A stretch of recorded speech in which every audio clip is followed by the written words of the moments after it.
ধৈর্য ধরতে পারছেন না? তাহলে আজকের ভিডিওটি আপনার জন্য। আসসালামু আলাইকুম প্রিয় দর্শক। সর্বপ্রথম মনে রাখবেন, আল্লাহ তাআলা ধৈর্যশীলদের ভালোবাসেন।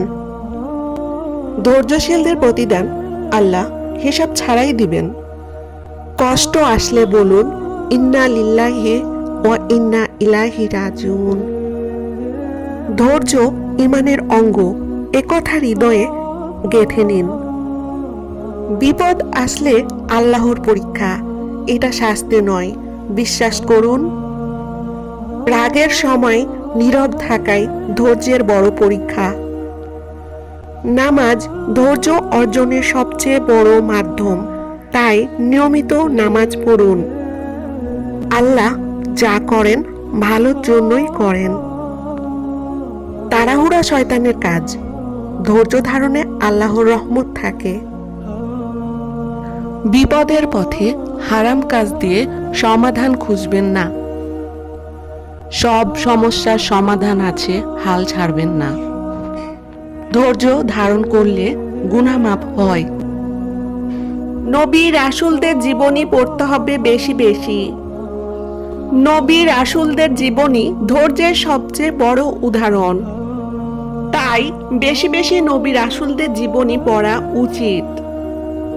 দোয়া করা ছাড়বেন না, দেরি হলেও কবুল হয়, একথা বিশ্বাসী হন। মানুষ কষ্ট দিল, আল্লাহর উপর ভরসা রাখুন। আল্লাহ কখনো তার দুয়ার থেকে ফিরাবেন না। জিহ্বা সংযত করুন, এটা ধৈর্যের সবচেয়ে বড় শক্তি।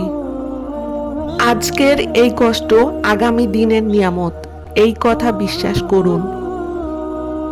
আল্লাহ ধৈর্যশীল বান্দা বান্দীদের ভালোবাসেন, এই কথা বিশ্বাস করুন। ধৈর্যের শেষে রয়েছে আল্লাহর রহমত ও বিজয়। বিপদের সময় আল্লাহকে ডাকলে মন শান্ত হয়। আল্লাহকে বেশি বেশি ডাকুন। আজ যদি আপনি ধৈর্য ধরেন, কাল আল্লাহ সহজ করে দিবেন।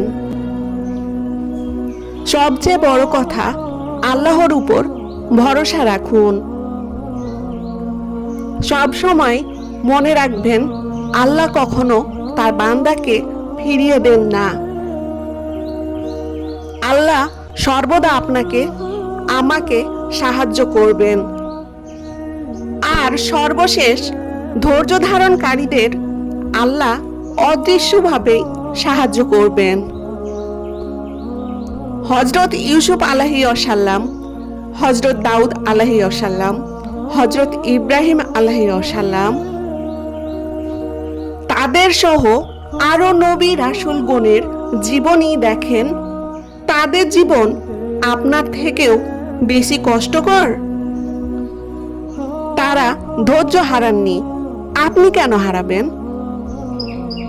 ভিডিওটি যদি ভালো লেগে থাকে তাহলে লাইক, কমেন্ট ও শেয়ার দিয়ে পাশে থাকবেন।